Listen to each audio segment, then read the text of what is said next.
Okay, so I'm going to start by saying yes, I'm sorry. I know this is somewhat late. There have been a lot of things on my mind lately, and I have been having a lot of trouble with my body lately, which looks as if, at least initial investigation, has ruled out severe problems, although there do seem to be some issues that might need to be further looked into, but this is not an update on AJ's health episode. This is basically just getting back into it and an idea for an episode that I had last night, reading a very interesting book by Peter Fleming. Shout out here to End Participation on Twitter, who shared an excerpt from this book that caught my eye. The book is called The Worst Is Yet to Come.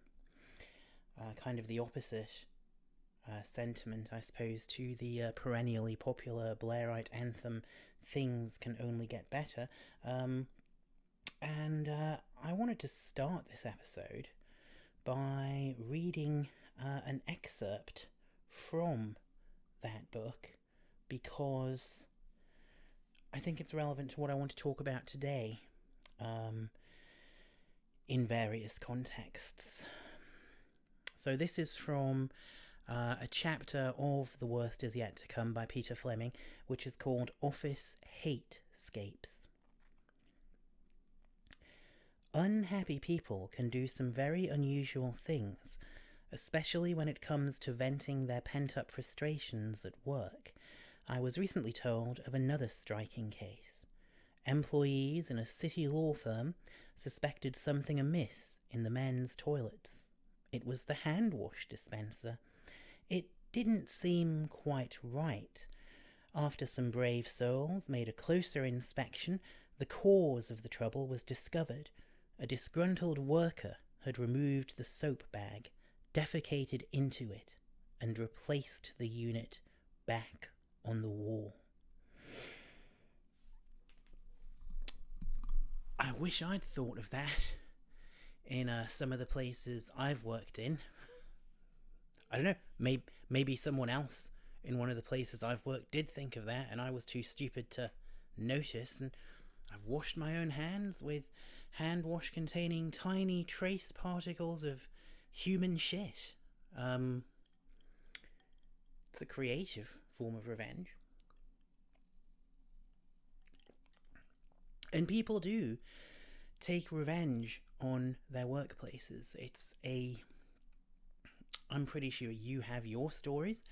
I have some of my own stories, though they're not stories I tell people when I first meet them, so I'm not necessarily going to cover them here right now.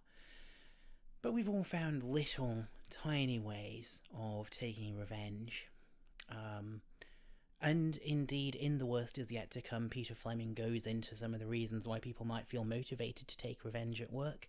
You know, the conditions of surveillance. There's all kinds of fascinating stuff in the book. I can't recommend it enough. It really is. I got it, as I say, after having read a section that End Participation had shared on Twitter, and a section dealing with something from W.G. Zabald's The Rings of Saturn, which has also convinced me that at some point I actually do need to read Zabald, because I've read lots of other stuff. I've read a lot of Ian Sinclair, who kind of raves about Zabald, and I've read, I've been making good some of the gaps in my library knowledge this year. I finally got around to reading Gravity's Rainbow. I keep thinking about reading Moby Dick as well. Maybe I'll do that in the new year. The next book on my agenda is Sean Fay's The Transgender Issue, An Argument for Justice, which I got with my recent haul of birthday stuff. While we're doing book chat, a quick shout out as well. I just recently finished Owen Hatherley's latest, Clean Living in Difficult Circumstances, Clean Living Under Difficult Circumstances, I should say. That's from Repeater. That is really good. And I also recently finished off Beth Hartley's pamphlet, What If Stars? Beth Hartley, the poet from the Fen region, runs the Fen Speak Poetry Night, Cambridge, I think. She's from, but I might be wrong about that particular location. Geography has never been my strong point. But Hatescapes, now that might be a slightly different thing. I'm gonna talk about something else now, but it's tangentially related. It's more than tangentially related, to be honest, to this idea of Hatescapes. It's absolutely central to it. And you may have seen, this is a story. I'm going to use the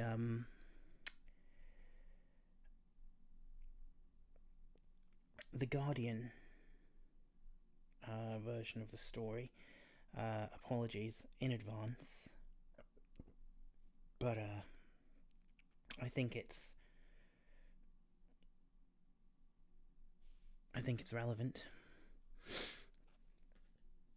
This is a story where the headline on its own is pretty shocking, and it tells you a lot about where we are lately, and of course where we are lately is a country where people are panic buying fuel. There are shortages of some goods on the shelves. There's a shortage of gas. Nando's has ran out of chicken in recent days. They've had problems sourcing chicken. Wetherspoons has had problems getting hold of beer, which brings to mind a certain phrase about piss-ups and breweries. And this is a country where it's becoming increasingly clear that that our rulers are incompetent, and our opposition is incompetent as well. You know, Keir Starmer should really be having a go at this government for their incompetence, but he seems to have only displayed any fire recently when he decided to that he wanted to murder an alpaca, which may have not had bovine TB anyway. You know, I find it hard to get impassioned about Geronimo the alpaca, but there's something in that, isn't there? There's something in that image of Keir Starmer tilting at this domesticated camelid. But I'll tell you who matters more. Oh, and we also actually, here's something else that's related to this story. We had Pen Farthing and his lovely animals, didn't we? His lovely dogs that he got for all the lovely soldiers who did all the lovely things in Afghanistan, and they certainly did lovely things. They never did anything to torture anyone over there. Oh dear me, no, perish the thought. Ah, boys, saints in uniform, and we're going to hear a lot of that sort of talk, I've no doubt, with poppy season about to be upon us. I think we were spared some of the worst of it last year thanks to lockdown and thanks to the coronavirus, but I look forward to seeing that giant poppy Teletubby being let out before a football game, or was it a rugby game? I'm looking forward to seeing that. I'm assuming they'll use it again. I mean, you know, it must have cost them a certain amount of money to make that costume, but then, you know, maybe they wrote it off against tax. I don't know. But let's get into the meat of things.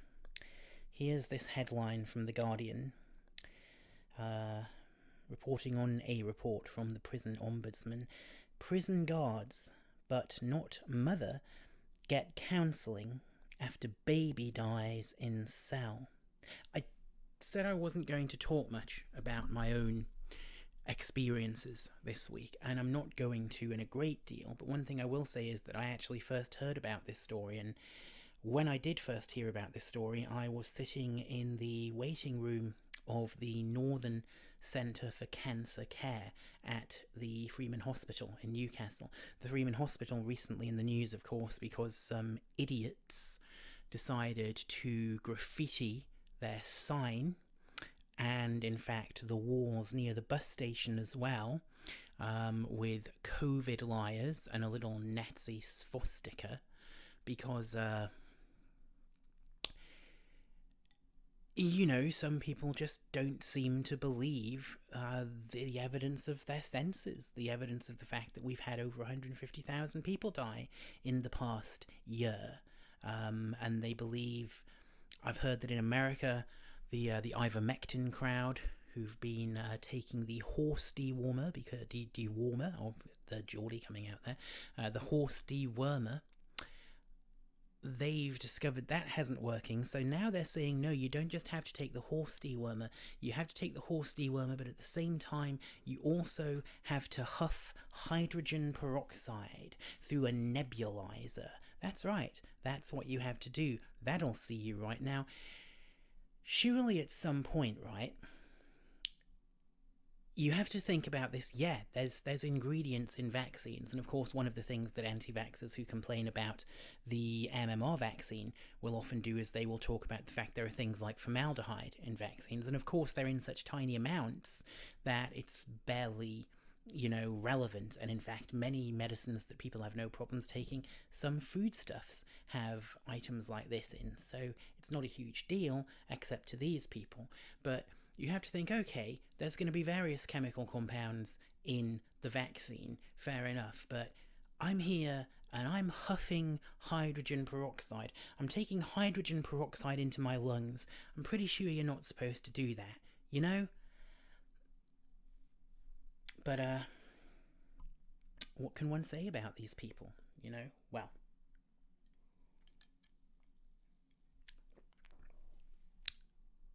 plenty of things, but they'll distract us from what I'm talking about here. So this particular story, the pregnant prison guard, the pregnant prisoner, and the guards getting counselling while she didn't. I didn't know about that particular wrinkle at the time, but I did hear about the prisoner being having her child die when I was in this waiting room, and I remember thinking at the time,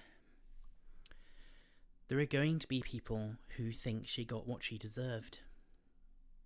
There are going to be people who are going to see what happened to her as almost a kind of workplace revenge for the prison guards. I was thinking, I was in a foul mood that morning. I'd had maybe 3 hours of sleep the night before, and I had a bunch of errands that I had to run that day after going to the hospital for the tests, which, as I say, have came back negative, thankfully. And I guess I was closer in my mind to the way, some of the arseholes in this country think, and I just thought, yeah, some people are going to really have a field day about this, and we'll get to those people. But here's the story by Hannah Summers, as I say, for The Guardian. A vulnerable 18-year-old whose baby died after her calls for help were ignored, as she gave birth alone in a prison cell, was not provided with bereavement support, but the prison guards who failed to get her medical assistance were offered counselling, The Observer can reveal. The details were... this is The Guardian does this thing. They put the Observer's stories on their website, but they're fundamentally the same shitty paper. The details were buried in a devastating report from a prison watchdog published last week that described how the teenager was found in bed cradling her dead baby more than 12 hours after pressing her cell bell and telling staff at the privately run HMP Bronzefield that she needed an ambulance. And there is the element that to me is almost like one of those office hatescape workplace revenges, because I guarantee you that there was a prison guard in that situation, and prison guards, there's a type of personality that gets into that, right? There's a type of personality that wants to have authority over people. There's a reason that people call them screws, right? And male, female, prison guard, cisgender, trans, doesn't matter. Prison guards, they're a particular type. And they're not a nice type. They're a resentful type, a surly type, a type that doesn't really like their fellow human beings a lot and doesn't really like to exercise their obligations to their fellow human beings a lot. And again, if this is one of those things, if you happen to be a prison guard and you happen to be listening to this, quit. Give up your job. Okay? Get a real job. Get a job that doesn't involve pushing people around. Be a nightclub bouncer, because there's at least the off chance that you might actually get some fucking retribution for what you've done in that job. They don't have as strong a union as the fucking prison guards do. But anyway, yeah, so I can picture the staff at this prison hearing this bell going off and the absolute scummy, sadistic delight these people are going to have taken in not answering that bell. You know, they'll have had some reason for doing it, you know, and they'll have some justification. They'll say, oh, that person in that cell, she's always ringing the bell. She's disruptive, you know. So they'll have got a little bit of revenge on their disruptive ones. It's a pattern you see. It's a pattern I remember. It's a temptation I remember sometimes feeling when I used to work in education. You know, there's a temptation to sometimes take a petty kind of revenge on students that you see as disruptive, or to take a certain kind of, you know, pleasure in their suffering, and that's shit. That's a really fucking shit way to be. That's no fucking way to live your life. You know, you shouldn't. That's not what a decent fucking person does. But you know, what I'm saying is, I know the fucking thought process here, and I know that some guy in that fucking prison, or some girl in that prison, was absolutely grinning from ear to ear when that alarm went off and they chose not to answer. And that's what occurred to me, sitting in the waiting room of the Northern Centre for Cancer Care, waiting to hear the results of the blood tests that I had recently, because it was discovered, as it will not surprise anyone who's just listened to the foregoing, that I have a larger than usual spleen. My humours are out of balance. It has also emerged since the report's publication that those who ignored her calls for assistance remain working at the prison in Ashford, Surrey, because they've got a good union, the prison guards. Yeah, I'm not being anti-union, but on the other hand, I am fucking anti the prison guards union, because they're fucking prison guards. You know, I am anti-unions for people who shouldn't have jobs.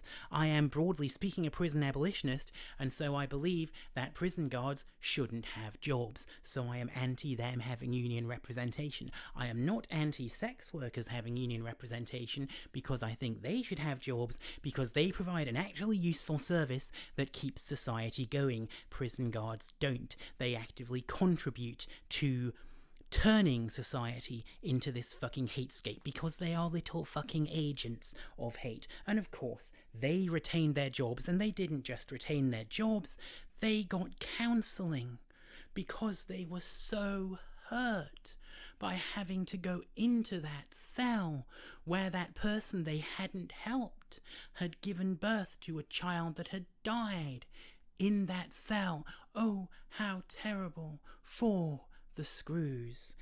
The young woman in prison for the first time was on remand, facing a charge of robbery. On remand there. Now, listeners outside of the UK may not know what that means. Remand is a system where people are held in prison while awaiting facing a charge of robbery. So that means that she wasn't awaiting sentencing, she was waiting to go to court. Remand has always been one of the worst bits of the prison system. I've read various things written by people who've been on remand. I think one of the worst things about it, I guess, must be that if you have been sentenced, you know your situation. You can do your bird and wait to get out. Not that that's great, but there's something in that. But if you're on remand, all of that, the trial, sentencing, all that stuff, that's all up in front of you, and you also have to deal with the shittiness of being in prison. And also, generally, prisoners who are on remand aren't in as good conditions as people who are on, like, normal sentences, because often the prisons that they use for remand sentencing, I mean, nowhere in the UK prison system is fucking up to code at the minute, because, you know, the whole thing is a joke. But I think the remand prisons are generally worse. If this was the kind of podcast where we usually did interviews, then it might be cool to actually speak to someone who had some experience of that. Actually, there is a shout out here, I suppose, on the subject of prisons to Amina Merrick Evans, who runs a charity called Borderline Books. And what Borderline Books do is they get books from various sources, you know, libraries that are getting rid of stock, or people make donations or whatever, and they put them in various places that need to have books, places that have libraries that don't necessarily always, you know, they aren't like school libraries or public libraries that are getting restocked. So places like domestic violence refuges and prisons.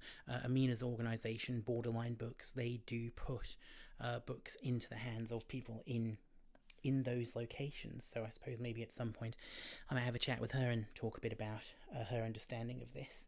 I actually interviewed her a while ago for, I say a while ago, this would have been 2016, you know, around about Brexit and all that sort of thing, and we were talking about getting books into the immigration detention centres and the problems that people have in immigration detention centres. One of the biggest flashpoints in that situation is the kitchens, which are communal, and obviously you have lots of people cooking lots of different things, and food is a very important thing to people. There are a lot of cultural things about food. There are a lot of cultural things about different ways of preparing food, so it's always kind of a, you know, there's a lot of stress in those situations. There's a lot of stress in prisons, and remand in prison is, it's my understanding, often more stressful than just being on a straightforward sentence. So this prisoner, he is a thing to pay attention to. She was on remand. So a lot of people who were saying she should have thought, you know, we'll get, you know, the comments that people have made about this. Diane Abbott posted about this on Twitter, and predictably, you know, Diane Abbott's replies are a roller coaster ride through the fucking worst of humanity at the best of times. But obviously we had a whole bunch of people in this situation, didn't we, coming in and saying, oh yes, well, she shouldn't have committed a crime if she didn't want to go to prison and give birth to a child in a cell on her own and sit there for 12 hours cradling the child's dead body. What is wrong with you? What is wrong with you if you actually fucking think that, right? But also, like, you know, she might not be guilty. Yeah, she's on a charge of robbery. She's on remand. She's waiting for her day in court. You lot always seem to think that it's very important to think about, you know, innocent until proven guilty is really important to you guys when a footballer has been accused of rape, right? But if it's a woman who's committed a robbery, or potentially committed a robbery, is accused of committing a robbery, is on a robbery charge, oh well, no, you know, throw the fucking book at her. Wonder why that is, mate. Wonder why you've got a lot more sympathy for a rapist than you have for a woman. Wonder what's going on there. I don't know. Weird. She went into labour. Records show that on the evening of 26 September 2019, she called for help 3 times, but no one came. Narrative, huh? Narrative causality, narrative rules. 3 times, no one comes. By 11 p.m, she was in constant pain and unable to reach her cell bell. After passing out, she came round to find her baby girl was there, but not breathing. She bit through the umbilical cord. This poor girl had to bite through the umbilical cord and tried to wipe the blood from her cell before climbing into bed. The Prisons and Probation Ombudsman Sue McAllister listed a catalogue of failures and found maternity services at Bronzefield were outdated and inadequate. Despite overnight checks by guards, the baby's death was discovered only after 2 prisoners raised the alarm. I'm sure those guards were just, I'm sure they just failed to notice. A nurse was called but failed to resuscitate the infant. Staff were later offered support from external counsellors. But shockingly, the PPO report found police and coroner involvement immediately after baby A's death, and a lack of understanding by the prison of the role of the local child death review team meant Ms. A did not receive the routine bereavement and practical support that would normally be provided. Again, I'm sure that's an oversight. I'm certainly not going to suggest that they did that deliberately. I'm certainly not going to suggest that this was one of these little, acts of petty revenge that they were engaging in. But ho-ho, what's this? McAllister said Ms. A was regarded as having a bad attitude rather than a vulnerable 18-year-old who refused care because she was frightened her baby would be taken away. She even told a nurse she would kill herself if her baby was taken into care, but the prison failed to step up monitoring. So yeah, they regarded her as having a bad attitude. But again, I'm certainly not saying any of all this was deliberate. Oh dear me, no. I'm sure it was all just an oversight. I'm sure they didn't notice the dead child both times they went into her cell during the night. I'm sure it's an entire coincidence that it took some prisoners kicking up a fuss for this to get fucking noticed. I'm sure it's just, I'm sure it's cock up rather than conspiracy in this situation.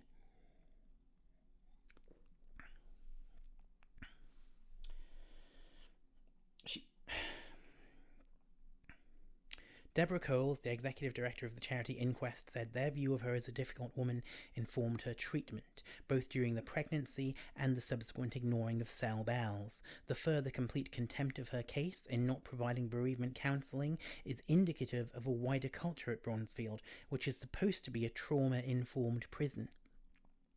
Ms. A had entered the prison on 14th August 2019, with a nurse noting she had asthma, a chest infection, and looked pregnant. 7 months earlier, she had been assigned looked after child status by Camden Social Services in London. Cole said the key question we need to ask is why she was in prison in the first place. She could and should have been kept safely in the community. The report revealed Ms. A was released on bail on 17th of October 2019, but it is unclear as to why she was not granted bail in the first instance.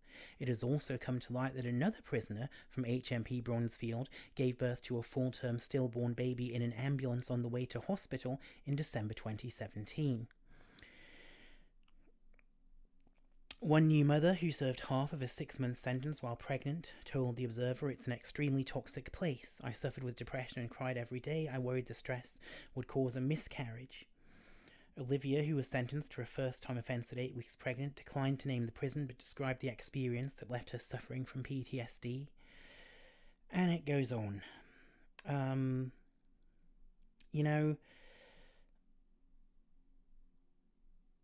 point I want to make about this is here in this prison, Bronzefield, we have a pretty clear example, I would say, of a hatescape. We have staff who are allowing themselves to knowingly endanger pregnant prisoners.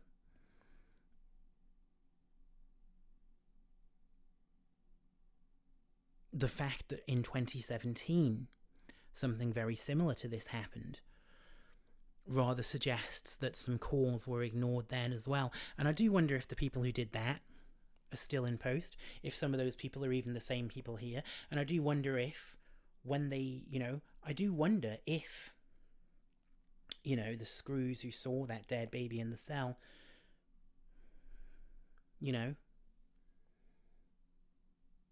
some places have gallows humour, don't they?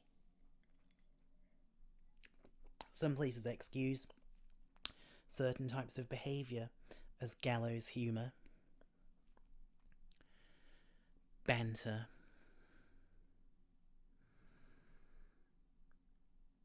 I'm sure they were very mature about it all, though, right? But, you know, I mean, we know they must have been mature about it all because they got counselling, didn't they? And I think there are a couple of things that are relevant here.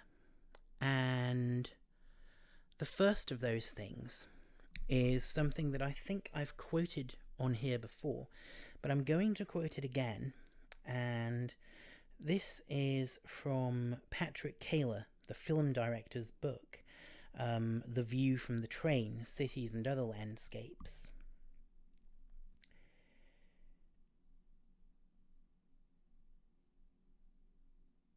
And it's an essay that he wrote called... Oh, now this is rather good. I'm just looking it up, and wouldn't you know it, my Kindle has decided.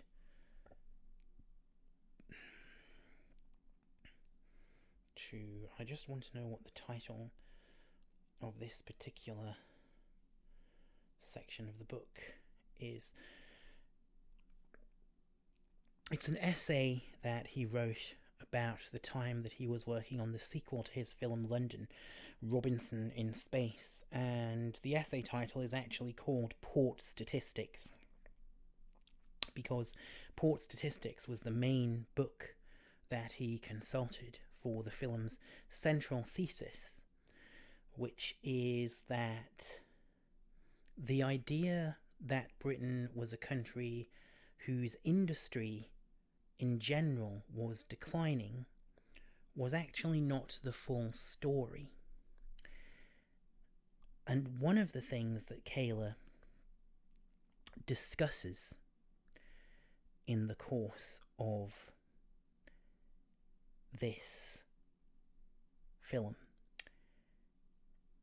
is the interesting relationship between British industry under the Tories. This was a film made in the early 1990s. A film made not long after the victory of the Tories in the 1992 general election, which actually happens in London, the previous film that Kaler made, and which has that excoriating speech that is often used when the Tories win elections, about how the middle classes of England voted Tory because in their miserable hearts they believed that it was in their interests to do so. And on this subject of their miserable hearts, here's where we begin quoting. In their book, Too Close to Call, Sarah Hogg and Jonathan Hill describe the strategy behind the 1992 Conservative election campaign. Throughout the summer 1991, Saatchi's had been refining their thinking. Maurice Saatchi's thesis went like this. In retrospect, at least, 1979, 1983, and 1987 appeared to be very simple elections to win.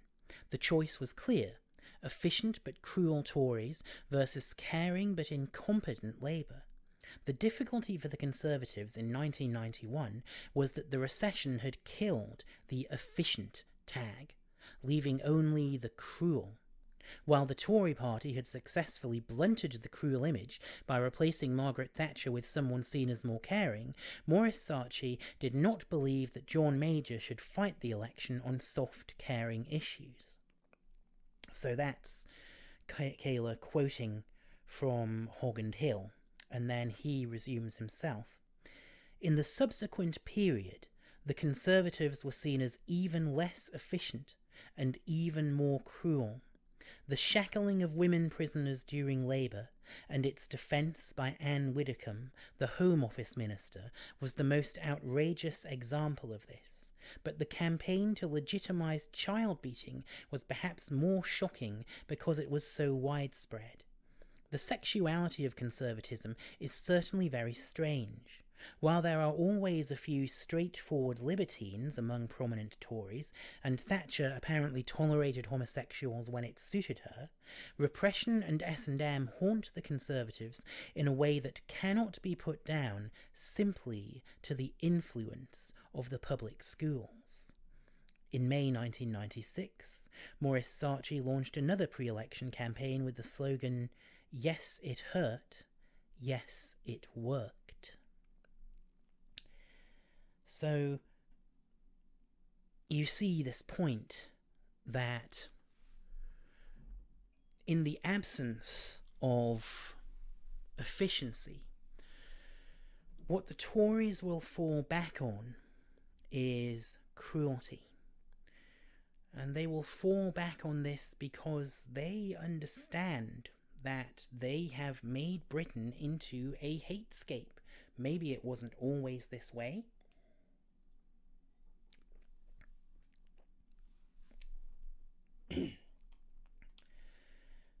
But it certainly has been under their rule, and since their rule, as Kayla points out, like repression, deregulation inflicts pain and suffering. Unemployment, increased inequality, low wages, and longer working hours all lead to depression, ill health, and shorter life expectancy. The cruelty runs through the system like a stick of rock.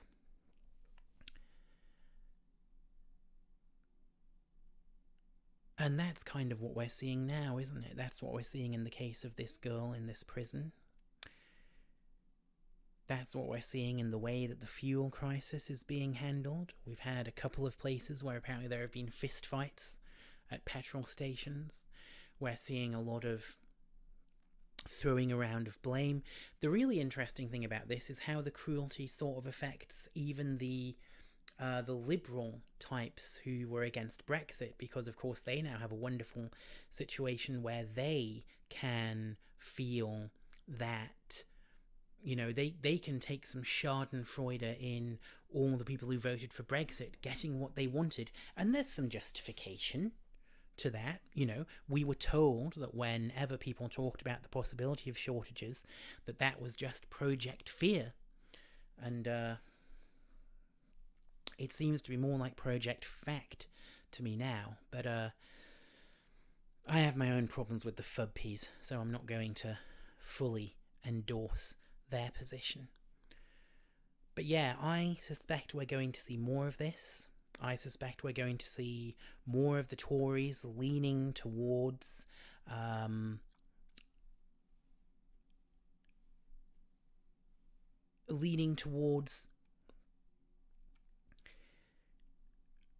being the party of the people who get into Diane Abbott's mentions, saying that this person shouldn't have carried out the robbery she's charged with, as if we're talking about a fucking bank robbery here, right? Because let's be honest here, robbery, when it's an 18-year-old girl, that can mean a lot of things, right?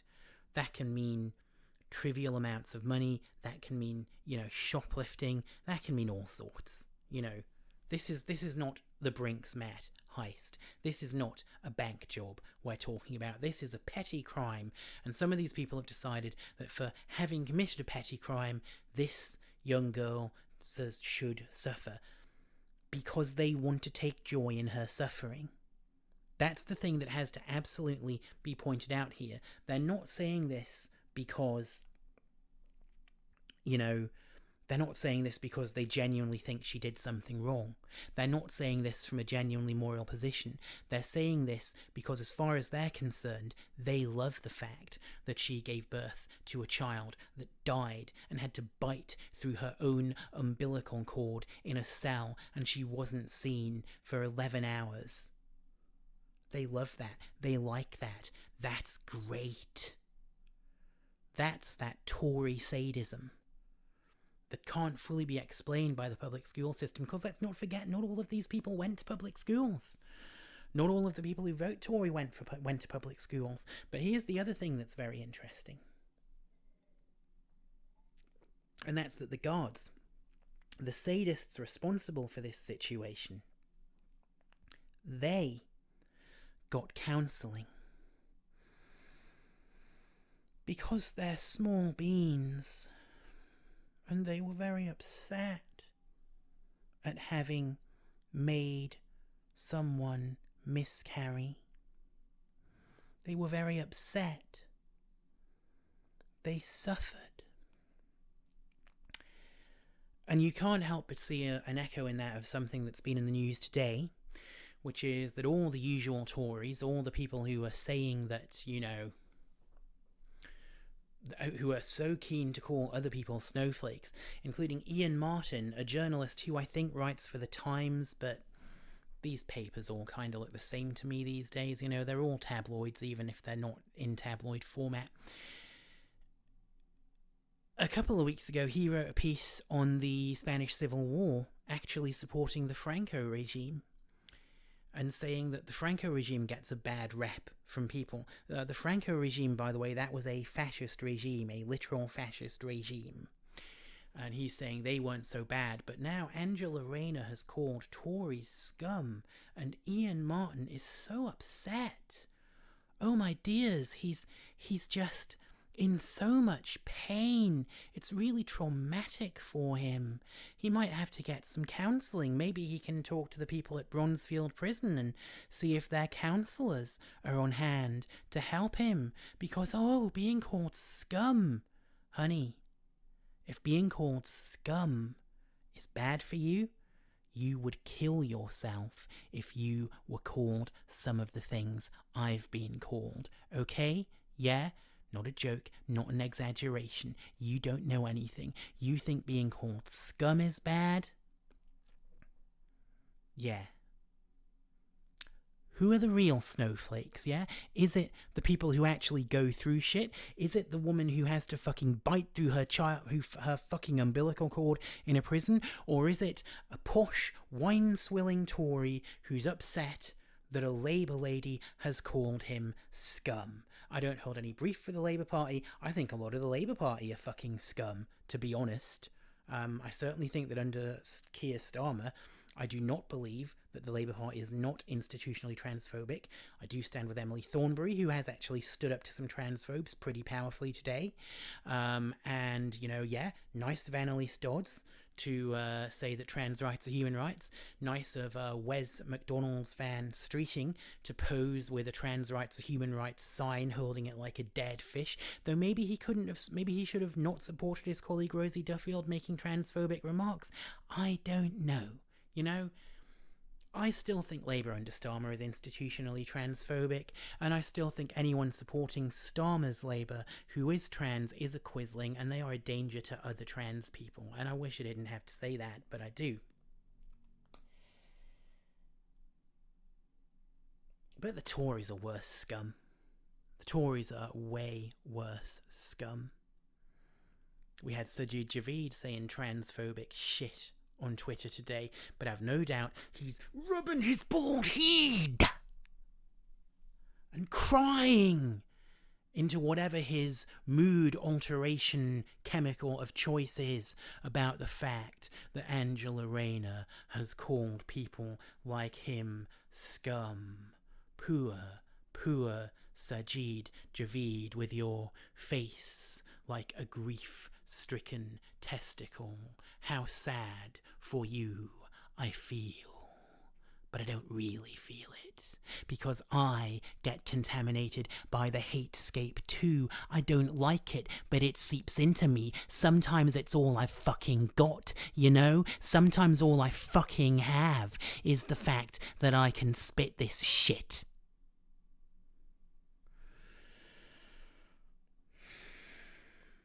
But my pain and my trauma and my distress will never be taken one jot as seriously as an upset Tory journalist.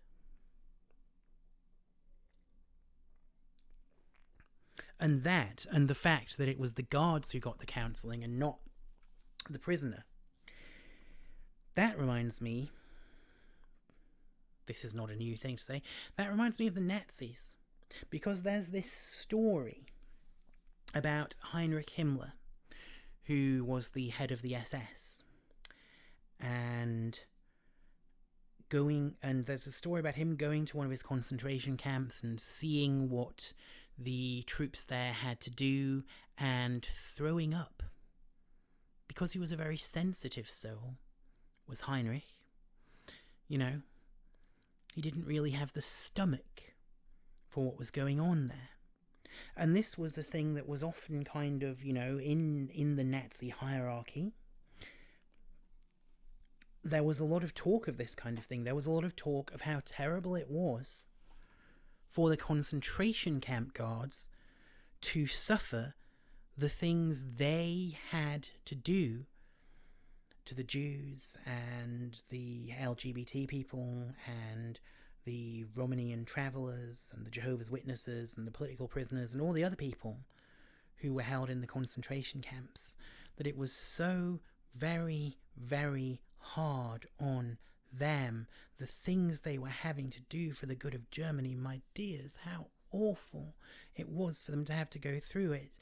These small bean Nazis, but they had to steel themselves and do it, don't you know, for the good of the Reich. And I don't know about you, but that makes me want to vomit, and it makes me want to vomit a lot longer than that fucking lily white leather-clad prick Himmler vomited. But let me tell you this.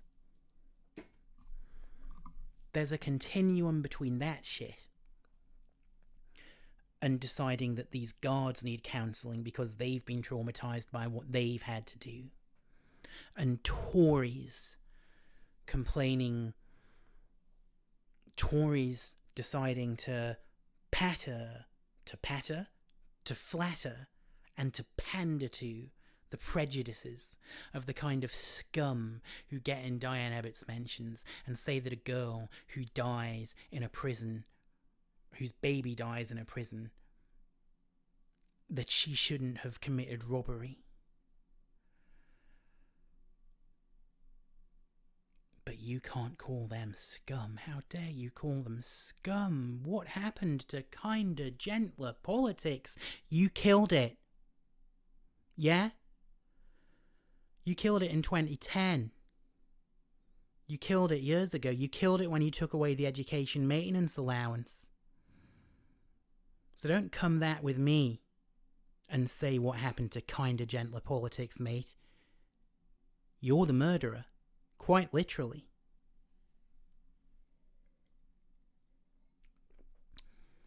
But you hate it when we name it. Yeah? You hate it when we name it.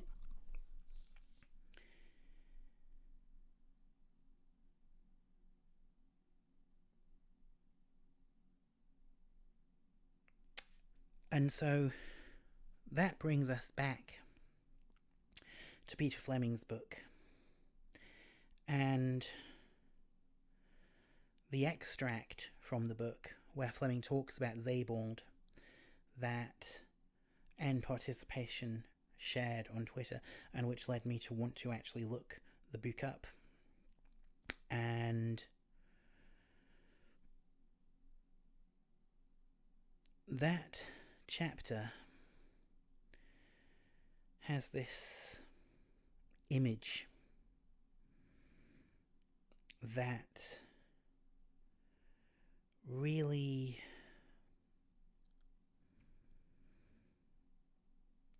is arresting, and I don't know how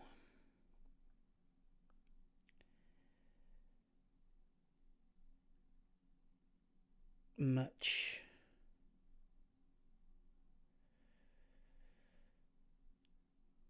I don't think it really offers anything in the way of hope. But I think it does tell us something about our current moment, and it tells us something about the hatescape that the Tories have turned this country into.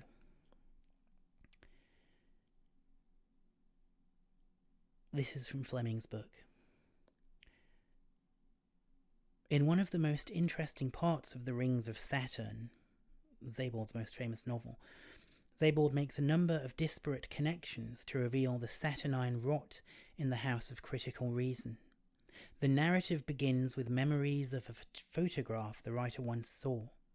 It depicted a horrific execution by the Ustasha, a fascist Croatian militia, during World War II. The soldiers are merrily sawing off the head of a young Serb named Branko Jungic, who is screaming in pain. The Ustasha were utterly insane in their ruthlessness, egged on by the Nazis and the Catholic Church, including the sadistic Franciscan friar Miroslav Filipovich, or Brother Satan, as he was called. 83,000 men, women and children were murdered at the Jasenovac camp alone. I'm going to apologise here if I'm getting any of these names wrong. I know from having grown up watching the coverage of the Bosnian War on television in the 1990s that Balkan names which end in C, the C is usually pronounced as a kind of ch sound, but if I'm getting that wrong, I can only apologise. Back to the quotation. A lot of hair was donated to the Third Reich that summer. Documents of those crimes were later found at the headquarters of the Heeresgruppe E intelligence division, who knew what was happening at Jasenovac. At the time, a young Austrian Wehrmacht officer was working at Heeresgruppe E, helping to prepare a memoranda for resettling the Serbs. He did his job so well that the Nazi Croatian government awarded him the Medal of the Crown of King Zvonimir for his services. After the war, this officer, Kurt Waldheim, enjoyed a successful career as a diplomat and eventually became General Secretary of the UN. One of his last duties was to record a greeting placed on board the 1977 Voyager 2 space probe in case it met alien life on its eternal journey into deep space. I send greetings on behalf of the people of our planet. We step out of our solar system into the universe, seeking only peace and friendship, to teach if we are called upon, to be taught if we are fortunate. We know full well that our planet and all its inhabitants are but a small part of the immense universe that surrounds us, and it is with humility and hope that we take this step. On the same golden record are other sounds intended to convey the beauty of life on earth. Mozart, a baby crying, and gentle waves breaking on the shore. For Sebald, this summed up the perversion of modernity. The first human voice an extraterrestrial life form will hear, representing us as a species, including you and me, is closely associated with one of the darkest chapters of the 20th century. The voice cannot be erased or corrected. The probe will outlast humanity as it speeds through space for millions of years, travelling 35,000 miles per hour. It could even outlive Earth after it is consumed by the sun. That golden record is our final testament. Not what it says, but who is saying it.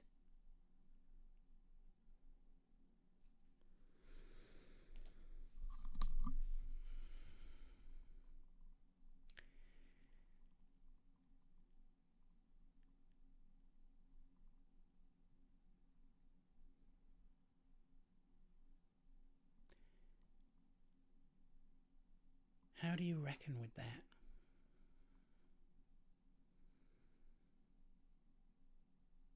How do you not get driven mad by that? I don't know. I am mad. So, I can't give you any advice on that score.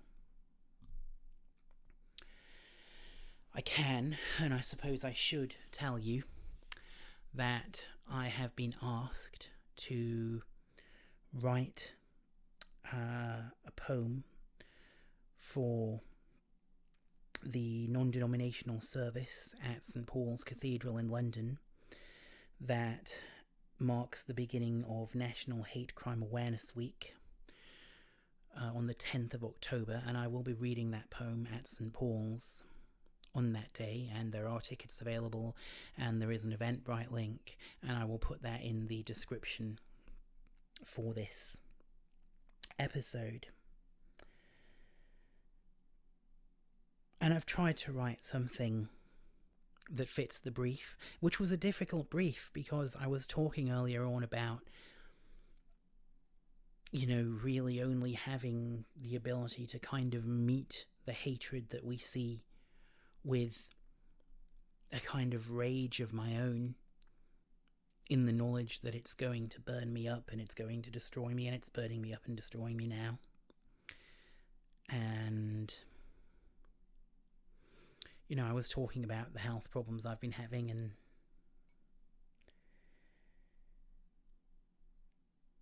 yeah.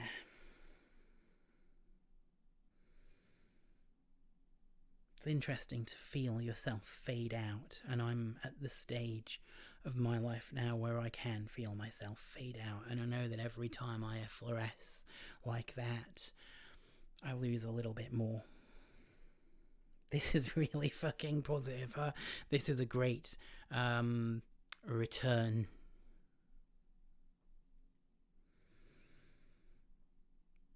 But they wanted a positive poem, and they wanted not necessarily an upbeat poem, but a poem which had some degree of hope in it, and which expressed a hopeful sentiment. And I'd like to think I've delivered that for the project.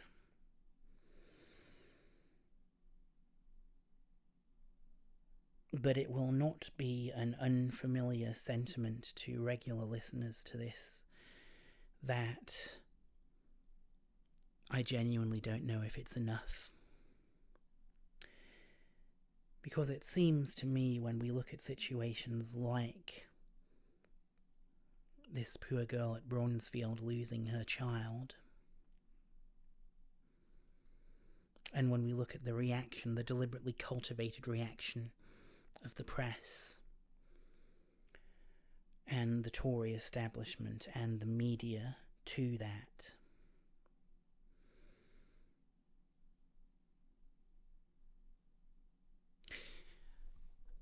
I'm not going to get my copy of Fintan O'Toole's Heroic Failure down from the shelf that I can see here, because I can't be arsed looking up the exact reference.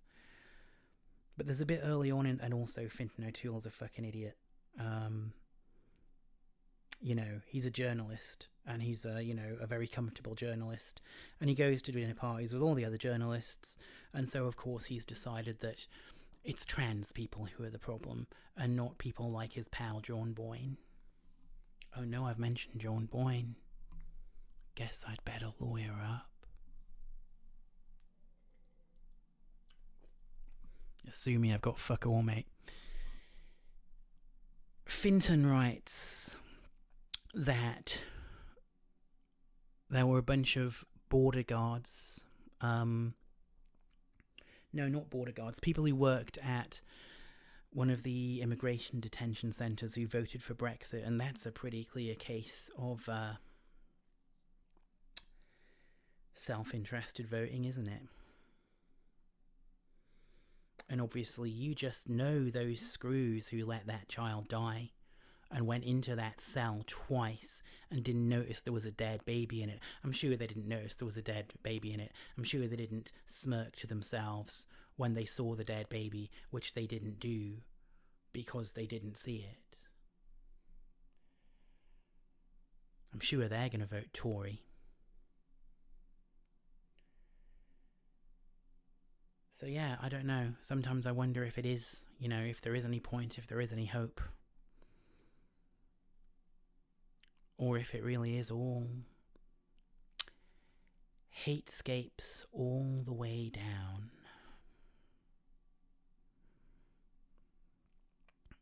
But I don't know. Maybe I ought to take my own advice, yeah? Don't worry. It is the end of the world.